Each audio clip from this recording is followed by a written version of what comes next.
ఎలా కట్ చేయాలి? షాపులో షాపులు ఇదేమంటారు, షాపులు మా ఏరియాలో తెలిసేది మాకు ఇదే చెరువు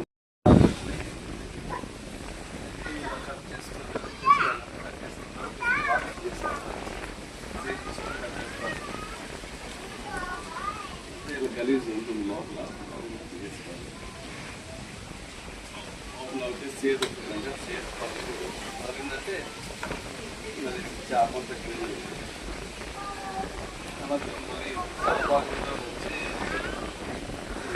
సోడా బాగుంటాయి అవి కూడా మనం కట్ చేసుకోవాలి.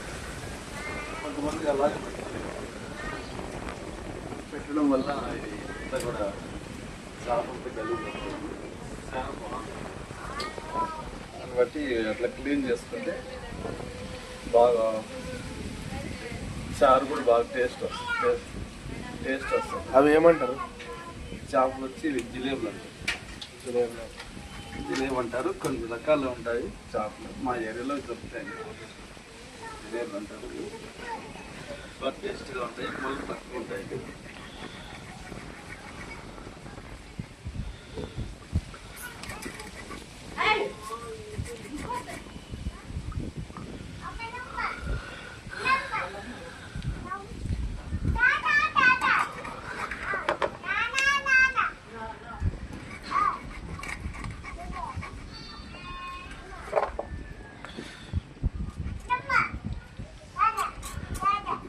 ముళ్ళు ఉంటుందా ఉండదా దీంట్లో? మనం కట్ చేసుకునేది బాగా కట్ చేసుకోవాలి, లేకుంటే చేతి తగులుతాయి. ఈ చేపలు ఇక్కడ ఏమైనా చెరువు ఉందా మీకు దగ్గరలో? పక్కన పగరు ఉందండి, దాంట్లో ఎక్కడ? ఇక్కడే ప్రాజెక్ట్ ఉందండి. ఇక్కడే ప్రాజెక్ట్ అని అనంతపురం జిల్లాలో ఉన్నాయండి. అక్కడ దొరుకుతాయి చేపలు, బాగా మంచి చేపలు. అక్కడికి వెళ్ళి మేము తెచ్చుకుంటాము. కేజీకి వచ్చి 3 చేపలు ఇట్లా క్లీన్ చేసుకొని బాగా క్లీన్గా అన్నీ కడుక్కోవాలి.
మరి ఉప్పేసి ఇంత క్లీన్ కడుక్కోవాలి.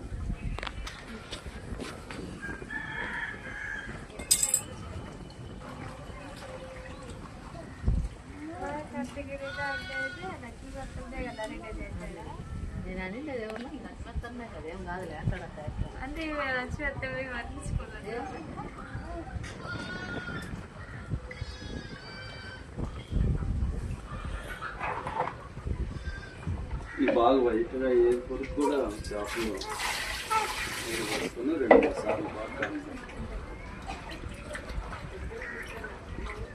దీనిలో ఉండే గలీజంతా కూడా క్లీన్ అవుతుంది. చేపలు కూడా పట్టేసి కన్నులు కూడా తీసి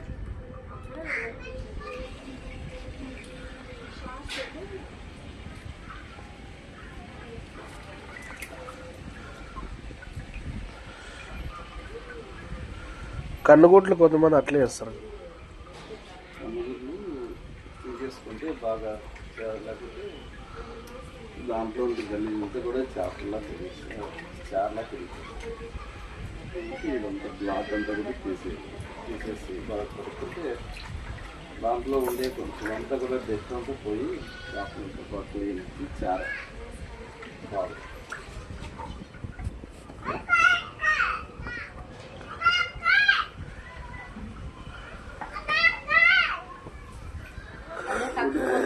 సార్లు వచ్చి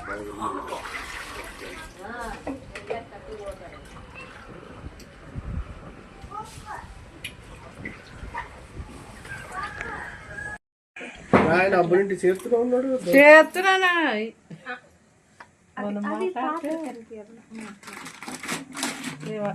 బాగా మాట్లాడతారు అసలు అట్లా పట్టుకోవాలా, యూట్యూబ్లో పెట్టేసి వస్తుంది. అందుకని ఇట్లా పట్టుకో.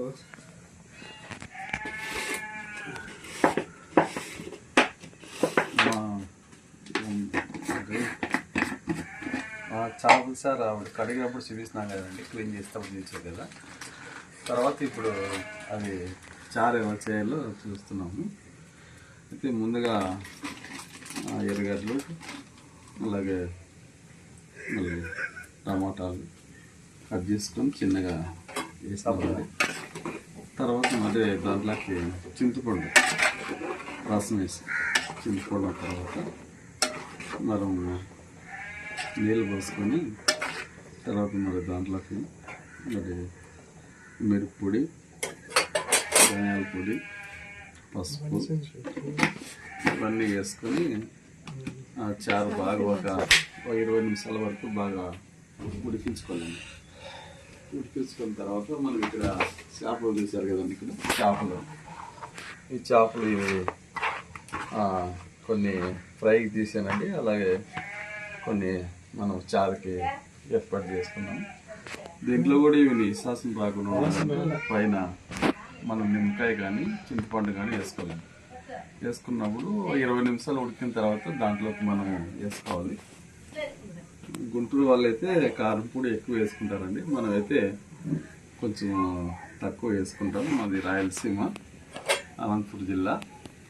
మరి ఇక్కడ మరి బెలుగుపు మండలం దుద్దేకొండ గ్రామంలో వీడియో చేస్తున్నాం. మరి తప్పకుండా మా వీడియోని మీరు ఫస్ట్ సార్ చూసినట్లయితే లైక్ చేయాలని చెప్పేసి మేము అడుగుతున్నామండి.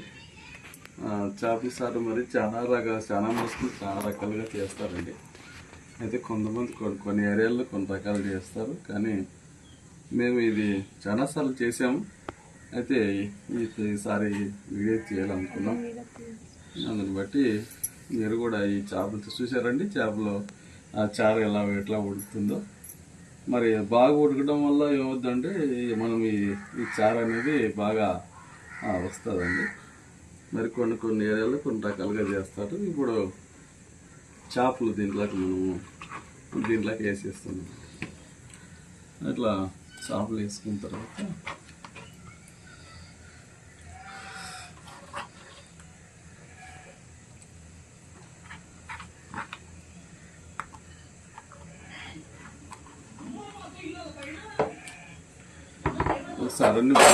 ఒకసారి బాగా కలబెట్టుకున్న తర్వాత మళ్ళీ ఇంకా ఉడికేటప్పుడు కలబెట్టుకుంటాను. అప్పుడు కలిపెట్టినామంటే అన్నీ విరిగిపోతాయి. అంటే ఇట్లా అన్నీ బాగా కలబెట్టుకున్న తర్వాత మళ్ళీ దీని మీద మనం ప్లేట్ వేసుకొని మళ్ళీ 10 నిమిషాల తర్వాత మూర్తి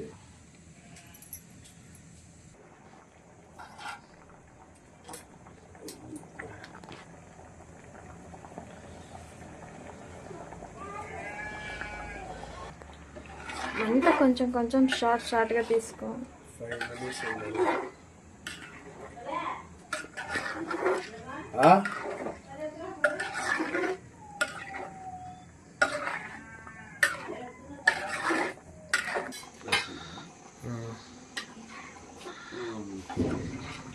తర్వాత మనం చేపలు అనేది దీంట్లోకి వేసి అప్పుడే 5 నిమిషాలు వేయాలి కదండి. తర్వాత మనం ఇంకా గేంటి తీసుకొని కలబెట్టకూడదు. ఇలా పట్టుకొని మనం చేపల మీద ఇట్లా అనుకోవాలి. అది చారు మీద పడుకోకున్నట్లు ఇట్లా అనుకున్నట్లయితే అవి కూడా బాగా కలుస్తాయి. చేపలు ఇవి రోస్ట్ కాదండి, అంటే ఇవి పులుసు పెట్టడం అంటారు. రోస్ట్ ఫ్రై వేరే ఉంటుంది, ఇది పులుసు పెట్టడం.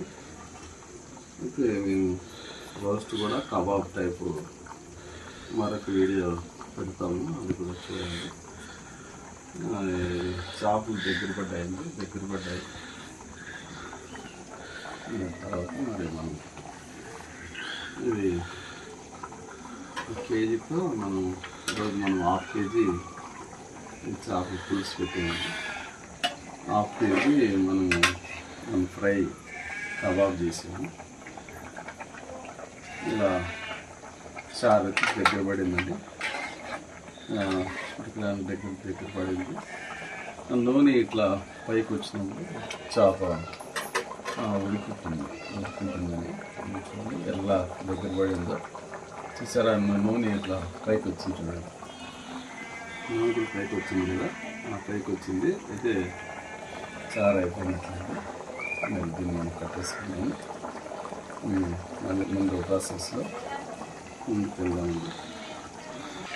నెక్స్ట్ వచ్చి కబాబ్. ఏం కబాబ్? చేపల కబాబ్, ఫిష్ కబాబ్ అండి.